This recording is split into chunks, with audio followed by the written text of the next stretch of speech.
જૂનાગઢમાં મહાશિવરાત્રીના મેળામાં માયાભાઈના પુત્ર જયરાજ આહિરે નિયમોને નેવે મૂક્યા છે। મેળા દરમિયાન ટ્રાફિક અને સુરક્ષાને ધ્યાનમાં રાખીને તંત્ર દ્વારા ખાનગી વાહનોના પ્રવેશ પર સંપૂર્ણ રોક લગાવવામાં આવી રહ્યો છે। શ્રદ્ધાળુઓ માટે યાત્રાધામ વિકાસ બોર્ડ દ્વારા ખાસ 40 બસોની વ્યવસ્થા કરવામાં આવી છે, જે નિર્ધારિત સ્થળ સુધી જ જાય છે। તેમ છતાં જયરાજ આહિરે ખાનગી બસ લઈને સીધો જૂના અખાડા સુધી પહોંચી ગયા હોવાનો વિડીયો સોશિયલ મીડિયામાં વાયરલ થયો છે। જ્યાં સામાન્ય માનવીએ કિલોમીટરો સુધી ચાલીને જવું પડે છે, ત્યાં વીઆઈપી એન્ટ્રી અનેક સવાલો ઊભા કર્યા છે। ચર્ચા એવી પણ છે કે શું આ બસ સરકારી તંત્ર દ્વારા ભાડે રખાયેલી હતી કે પછી પોતાના અંગત, તે પણ એક મોટો સવાલ છે। તો આ ઘટનાને પગલે સ્થાનિક વહીવટી તંત્ર સામે પણ આંગળી ચીંધાઈ રહી છે।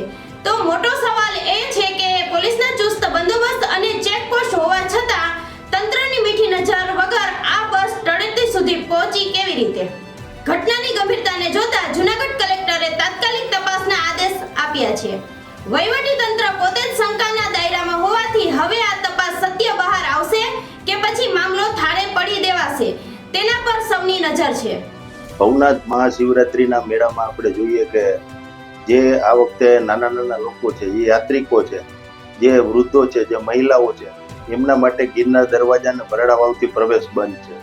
ત્યારે આપણે જોઈએ કે મોટી માત્રામાં મહાશિવરાત્રીના મેળામાં લાખો ભાવિક ભક્તો આવતા હોય છે। આ વખતે તંત્ર દ્વારા અંદર ચાલીને જવા માટેનો નિર્ણય કરેલો હતો। ત્યારે અમે જ્યારે રજૂઆત કરી, અમે આંદોલન કર્યું, ત્યારે જ કીધું હતું કે ભાઈ વીઆઈપી કલ્ચર જે ખત્મ કરો। આ તમે જે મેળો છે એમાં નાના નાના લોકો બિચારા ચાલીને જશે, યાત્રિકો ચાલીને જશે, વૃદ્ધો હેરાન થશે, પરંતુ વીઆઈપી લોકો છે એ તો એની ગાડીઓના પાસ પણ આવી જશે અને ગાડીઓ લઈને અંદર સુધી જશે। ત્યારે આપણે જોઈએ કે આજે જ્યારે એક વિડીયો વાયરલ થયો છે, ત્યારે વીવીઆઈપી લોકો કહેવાય કે જે કલાકારના પુત્ર છે, એ પણ આપણે જોઈએ કે એના મિત્રો સાથે જે અર્બનિયા ગાડી આવે, જે રાજકોટ થી મંગાવેલી છે, આપણે જોઈએ કે એક ગાડીનું ભાડું આપણે અંદાજે કરીએ તો 18,000 થી 20,000 રૂપિયા જેવું ભાડું સરકારી તંત્ર ચૂકવે છે। એ ગાડીમાં આપણે જોઈએ કે સર્કિટ હાઉસ થી મૂકેલી છે આ ગાડીઓ।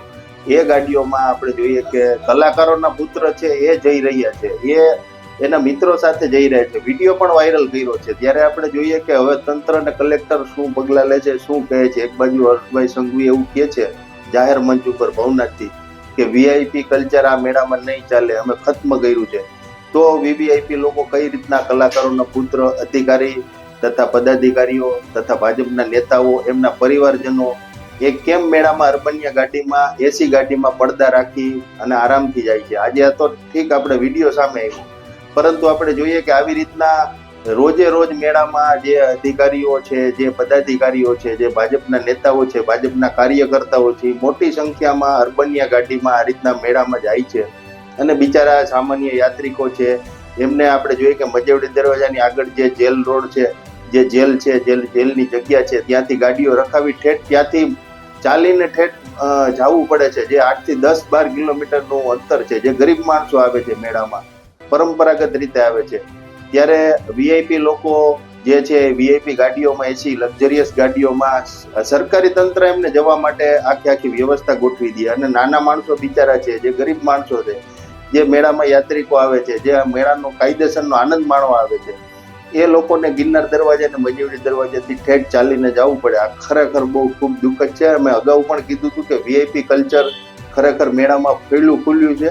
ત્યારે તંત્રના દાવા, સરકારના દાવા પોકળ સાબિત થયા છે। આ વિડીયો જે વાયરલ થયો છે એની ઉપરથી આપણે ઘણું બધું જોઈ શકીએ કે કેટલી હદે આપણે જોઈએ કે સરકાર છે એ વીઆઈપી લોકોને ઘૂંટણીએ પડી ગઈ છે અને એ લોકોને ગમે ત્યારે જવું હોય, બે રોકટોક મેળાની અંદર ઠેઠ ગુરુ દત્ત ચોક સુધી આ લોકો આરામથી રોજની કેટલી ગાડીઓ આપણે જોઈએ કે ભાજપના લોકો, ભાજપના સાથે જોડાયેલા લોકો આરામથી એસી ગાડીઓમાં, બસોમાં આરામથી પહોંચી જાય છે, કોઈ પણ ચાર્જ વગર।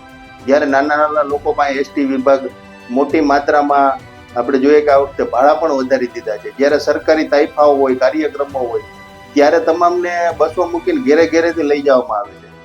જ્યારે મેળો આવો બધો ભવ્ય રીતે ઉજવવામાં આવ્યો છે, આ વર્ષે અમે કીધું હતું કે એસટી પણ સરકારને વિનંતી કરી, તંત્રને વિનંતી કરી કે નાના લોકો માટે ફ્રી રાખો, પરંતુ આપણે જોઈએ કે આ બધું તમામ જે વસ્તુઓ છે એ માત્ર ને માત્ર વીઆઈપી લોકો માટે ફ્રી રાખવામાં આવી છે।